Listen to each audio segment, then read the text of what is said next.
Selamat datang dalam seri Menjawab Islam dalam 5 menit. Ini adalah part kedua dari seri pembelajaran kita Alkitab versus Quran. Sekarang kita akan melihat dulu apakah Lauhul Mahfuz. Ternyata Lauhul Mahfuz merupakan pencipta selain Allah. Nggak percaya? Kita cek yuk. Apa itu Lauhul Mahfuz? Menurut Muslim, Quran itu punya ibu kitab atau induk kitab yang terpelihara kekal di surga. Secara harfiah, istilah Lauhul Mahfuz berasal dari bahasa Arab, yaitu kata lauh yang memiliki arti sebagai tulang yang lebar dan dapat ditulisi. Sementara untuk kata mahfuz sendiri dapat diartikan sebagai yang terpelihara.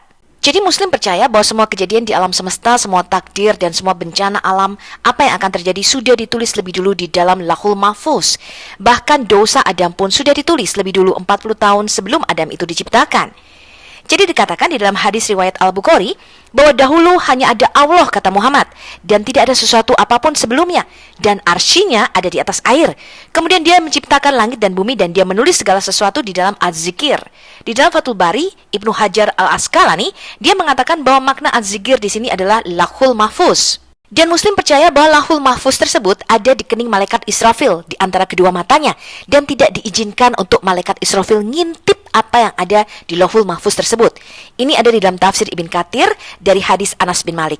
Dan bukan hanya itu teman-teman, bahkan Allah sendiri bersyahadat, dan syahadatnya ditulis di tengah-tengah lauh tersebut. Ini adalah hadis dari Ibnu Abbas yang dikutip oleh Imam Al-Bagawi. Ibnu Abbas mengatakan sesungguhnya di tengah lauh tersebut terdapat tulisan La ilaha illallah. Dikatakan tidak ada Tuhan yang berhak disembah selain Allah semata, dan agamanya ialah Islam, dan Muhammad adalah hamba dan rasulnya. Jadi dia mengatakan barang siapa yang mengikuti syahadatnya Allah tersebut akan masuk ke dalam surga. Dari Al-Hasan Al-Basri mengatakan bahwa sesungguhnya Al-Quran yang mulia ini berada di sisinya Allah di dalam Lauh Mahfuz, dan dia menurunkan sebagian darinya menurut apa yang dikehendakinya kepada siapa yang dikehendakinya dari kalangan makhluknya. Kemudian Muqatil mengatakan bahwa Lauhul Mahfuz itu berada di sebelah kanannya arsy-Nya Allah. Bukan hanya itu, Muslim juga percaya bahwa Lauhul Mahfuz ini terbuat dari lembaran mutiara yang putih. Panjangnya sama dengan jarak antara bumi dan langit, dan lebarnya sama dengan jarak antara Masyriq dan Maghrib. Sedangkan kedua sisinya dari mutiara dan yakut. Bayangkan yang sebesar ini baru keningnya malaikat Israfil, teman-teman. Sampulnya dari yakut merah, kalamnya atau penanya dari cahaya, dan kalamnya telah tertulis di arsy, dan pokoknya berada di pangkuan seorang malaikat. Bahkan di dalam tafsir dikatakan Imam At-Tabrani mengutip riwayat Ibnu Abbas tentang Muhammad. Dia pernah berkata bahwa sesungguhnya Allah telah menciptakan Lauhul Mahfuz dari mutiara yang putih. Lembaran-lembarannya dari yakut merah dan kalamnya dari nur atau cahaya, dan tintanya dari nur pula. Setiap hari Allah memerintahkan kepada Lauh Mahfuz sebanyak 360 perintah untuk menciptakan, memberi rezeki, mematikan, menghidupkan, memuliakan, menghinakan. Dan dia bisa berbuat menurut apa yang dikehendakinya. Wow, jadi Lauh Mahfuz ini kekal, tidak diciptakan, kemudian juga bisa menciptakan selain Allah, teman-teman. Jadi Lauhul Mahfuz tersebut punya kuasa untuk menciptakan, mematikan, dan bahkan menghidupkan. Lauhul Mahfuz merupakan pencipta selain Allah. Jadi ada banyak pencipta di dalam Quran, teman-teman. Kita baca dulu Quran surah Al-Mu'minun, surah 23 ayat 14. Maka maha sucilah Allah, pencipta yang paling baik atau the best of all the creators. Pencipta yang paling baik dari semua pencipta-pencipta lainnya. Dikatakan di sini Allah adalah yang terbaik dari pencipta-pencipta yang ada. Al-Khaliqina itu bentuk jamaknya, teman-teman. Jadi artinya ada banyak pencipta, tapi dikatakan Allah adalah yang terbaik dari semuanya.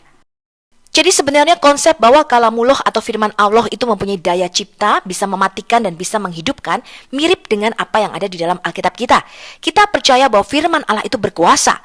Masalahnya adalah di dalam kekristenan, firman Allah itu ada di dalam diri Allah dan merupakan Allah itu sendiri. Tetapi di dalam Islam konsepnya kalamullah itu adanya di Lauhul Mahfuz dan dia ada di sisinya Allah. Dia adalah pencipta selain Allah. Dan anehnya dikatakan juga bahwa para malaikat itu berjaga di Lauh Mahfuz tersebut. Dari apa, teman-teman? Dikatakan jika ada setan yang berusaha mencuri berita, maka malaikat penjaga Lauh Mahfuz akan melemparkan bintang ke arahnya. Dan ini disebutkan di dalam Quran. Surah Al-Hijr ayat 16 sampai dengan 18. Dan sesungguhnya kami telah menciptakan gugusan bintang-bintang, dan kami telah menghiasi langit itu bagi orang-orang yang memandangnya. Dan kami menjaganya dari tiap-tiap setan yang terkutuk, kecuali setan yang mencuri-curi berita atau dengar, lalu dia dikejar oleh semburan api yang terang. Jadi setan atau jin-jin itu suka curi-curi berita katanya dari Lauh Mahfuz, kemudian dilemparkan dengan bintang-bintang. Benarkah ini? Apakah Quran yang ada di Lauhul Mahfuz merupakan ciptaan? Muslim tidak setuju apakah Quran diciptakan oleh Tuhan atau abadi dan tidak diciptakan. Sunni Muslim berpendapat bahwa Quran tidak diciptakan. Ini adalah pandangan Aswaja atau Ahli Sunnah wal Jamaah pada umumnya. Sedangkan pandangan Mu'tazilah, mereka percaya bahwa Quran diciptakan. Kaum Mu'tazilah berpendapat bahwa jika Al-Quran tidak diciptakan, maka Al-Quran adalah abadi dan merupakan partner daripada Allah. Ahmad bin Hambal meriwayatkan pernyataan seperti, Al-Quran adalah firman Tuhan, tidak diciptakan atau goir makhluk, dan ini menghasilkan keabadian yang sama dengan Tuhan. Imam Ja'far al-Siddiq mengatakan, Al-Quran bukanlah yang diciptakan maupun yang menciptakan, itu adalah perkataan Tuhan. Sufyan bin Uyana mengatakan, Tuhan adalah pencipta, dan segala sesuatu selain dia diciptakan. Al-Quran adalah kalam Allah, darinya diturunkan dan kepadanya kembali. Di dalam hadis Sunan Ibnu Majah nomor 3771, Muhammad bahkan berkata bahwa Al-Quran ini nanti akan menjadi hidup, teman-teman. Al-Quran akan datang pada hari kiamat seperti orang laki-laki yang bermuka pucat, katanya. Dan Al-Quran ini akan berkata, Akulah yang telah membuat kamu tidak tidur di malam harimu dan membuatmu haus pada siang harimu. Sangat aneh ya teman-teman konsep ini. Bagaimana menurut pendapat Anda? Apakah Lauhul Mahfuz merupakan pencipta selain Allah? Karena Lauhul Mahfuz ini mengandung kalam Allah yang punya daya cipta bahkan mematikan dan menghidupkan. Dan apakah Quran ini ciptaan atau pencipta? Kalau Muslim mengatakan Quran ini bukanlah pencipta tapi juga bukan ciptaan. Lalu siapakah Quran ini? Bagaimana menurut pendapat Anda? Silakan berikan komennya dan sampai jumpa dalam video berikutnya. Shalom.